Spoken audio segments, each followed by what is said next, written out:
born in Enfield Town on the 3rd of October 1978 at 3:10, weighing a whopping 10 pounds.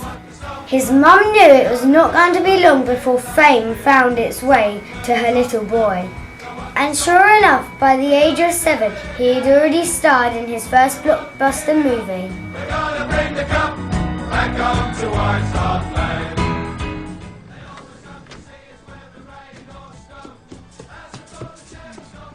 Hi, Jerry. Hi, Ray. You supposed to be in bed? Yeah? Yeah. I won't tell. A human head weighs 8 pounds. While a promising movie career beckoned for the youngster, it was not long before he experienced a fall from grace and became involved in a gang that terrorised local sports stores. As Nick himself admits, although we are getting the impression he's not telling the whole truth. When I was at primary school, I got involved with another boy who was shoplifting and by association got tangled up with him. But I didn't steal anything, I hasten to add. And my parents were called to school after we were found in David O. Jones. Well, he was caught in David O. Jones stealing something. I think I was more of a mule, sort of a distraction for him to vigorously steal as much stuff as he possibly could. So, yeah. Through his teenage years, Nick was constantly in and out of trouble.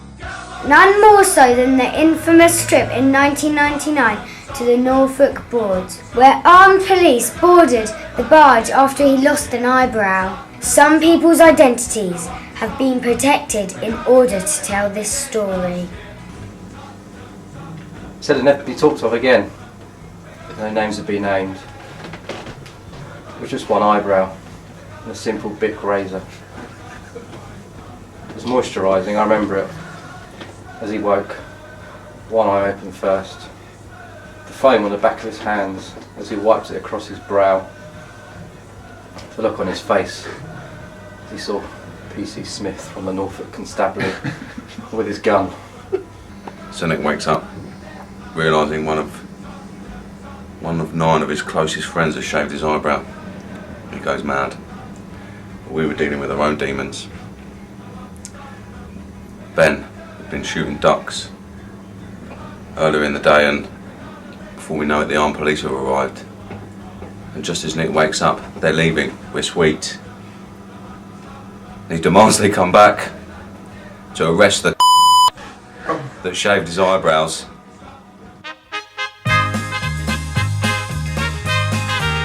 In his late teens, Nick found salvation in sport.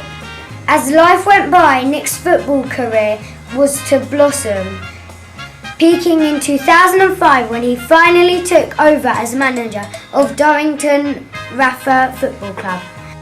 Described by many as a fair and inspirational leader, it's easy to see why. I think I lead this team from the front, I make the tackles, I win the headers, I flip the coin, all those sort of things, it's just being sort of captain, it's what I dream about every day, and I feel that these guys just want to follow me everywhere I go, if I went through a burning building, these guys would be behind me, following me everywhere. He's a hero. I especially like it when he tells me. Harris, you're offside and you're standing up with that gut of yours, say.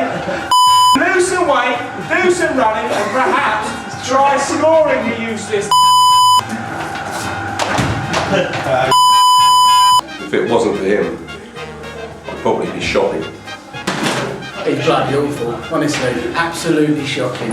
And that's what it takes to be the captain of the Rafa, and I love it.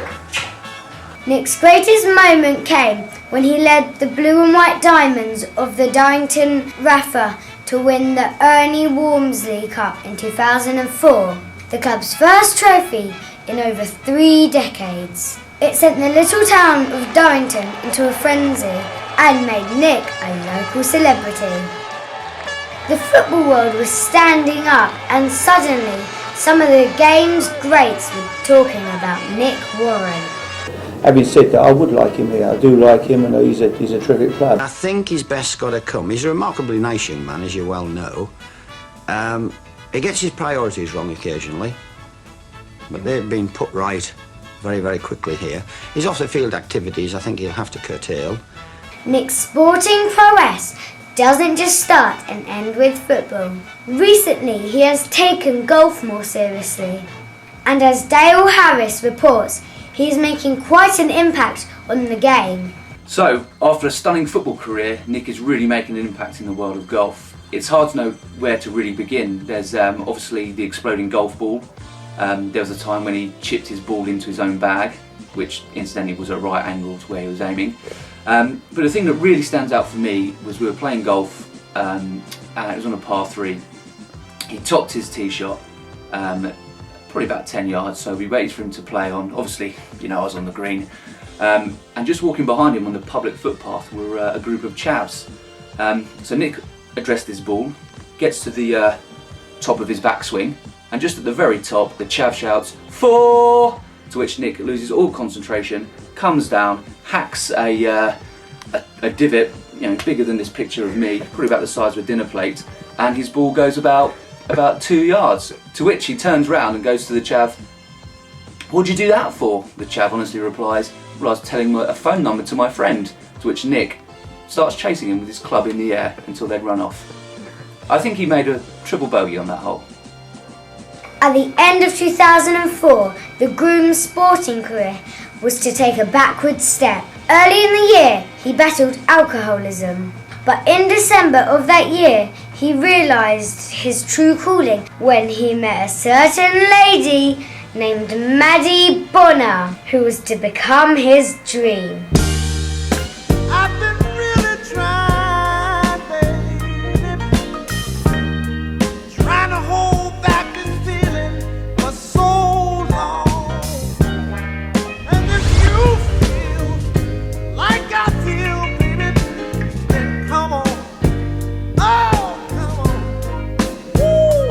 Let's get it on. Let's get it on. Let's love, baby. Let's get it on.